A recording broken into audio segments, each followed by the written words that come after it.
Welcome to Woodmead Workshops, a collaboration between Woodmead Retail Park and Makers Workshops. I'm Lauren Dixon-Paver, an embroidery artist, and today I'm going to be sharing with you one of my favorite pastimes, embroidery.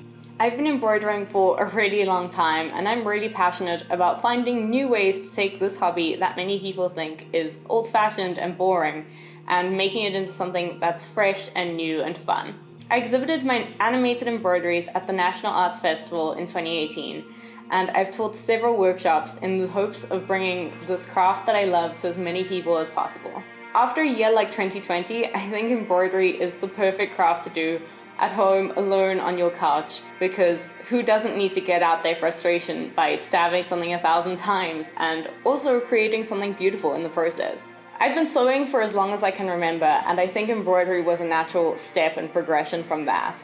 I've spent a lot of time creating animated embroideries and craft tutorials, and this is something that's really close to my heart, and I'm so excited to have the opportunity to share it with you. I think what's amazing about embroidery is that it allows you to slow down and get in touch with something that we've always known how to do, and I really love teaching this craft that I'm so passionate about myself, because there's nothing more important, especially in times like these, than to share what we love.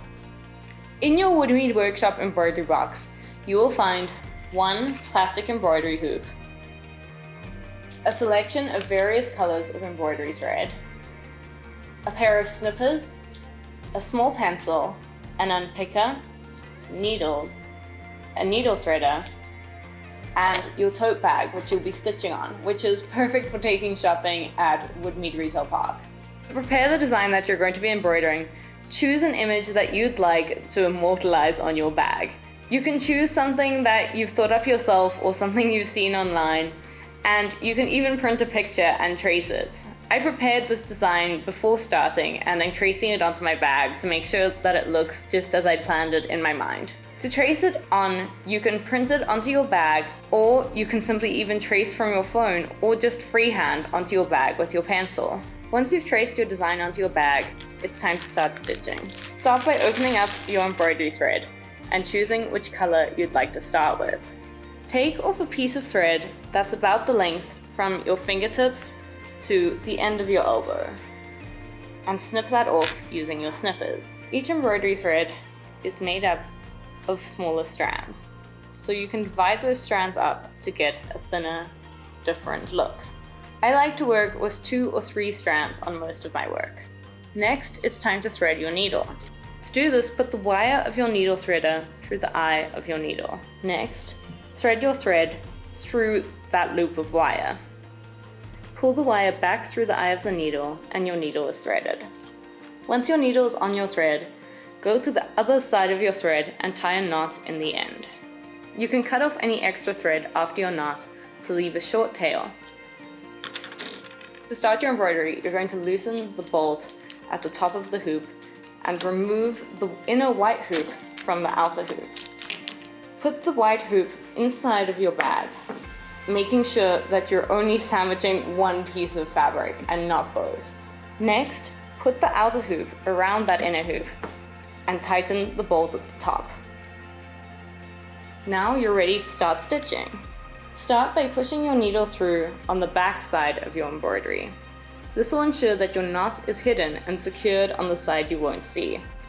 Pull your thread through the fabric and push your needle back into the fabric a little way away. The length of each stitch is up to you, but it helps to be consistent once you've made your choice. Once you've made your first stitch, you can push the needle through from the back side of the fabric about the same distance away, making sure that the second stitch will be the same length as the first stitch. Once you pull the second stitch through, you can go back into the fabric where your last stitch ended.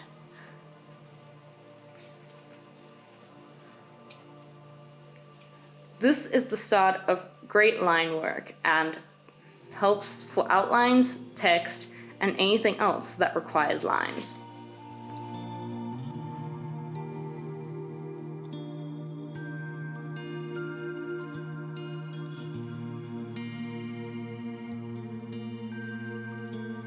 When you start to run out of thread on your needle, simply make your final stitch and flip over to the back of your fabric.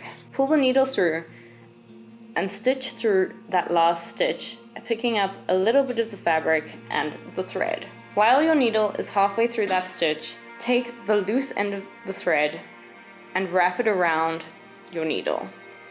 Pull through and a knot will form.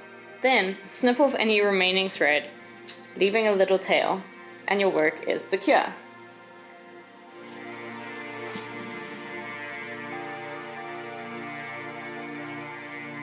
Although I mostly use backstitch for a lot of my work, I'm going to show you a few extra stitches to make your work special.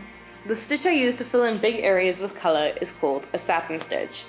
To do this, simply start just as you did your backstitch, except instead of doing small lines, go straight back in to the other side of your outline. I use backstitch for the basic outlines for this process, but use a satin stitch to fill in big areas of color. To get the satin stitch looking perfect and to get this smooth look, simply come out on one side of your outline and go back in straight to the other side. Keep doing this over and over again to fill the entire area.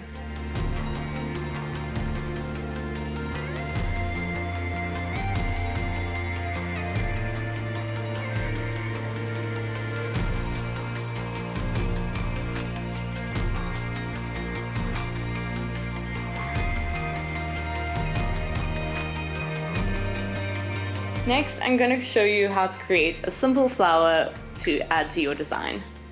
Start by pulling your knot through just like you did with your other stitches. Next, go back into the fabric about halfway through where you want your petal to end.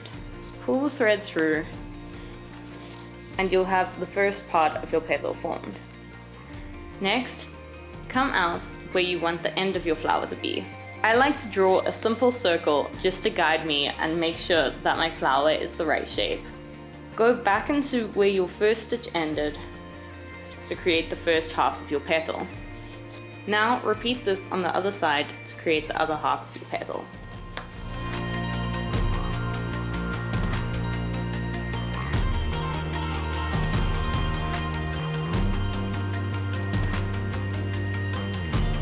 Finally, the French knot is one of my favorite ways to create a nice round knot that really makes an impact for all sorts of things. To do this, simply start your stitch as per usual, then go back in just a little way away, almost at the same place. Before pulling your thread all the way through, come back through that same point and wrap the thread around your needle. Do this about 2 or 3 times, then pull it through. As you pull the thread through, a knot will form. Finally, go back in at that same point and your French knot is complete.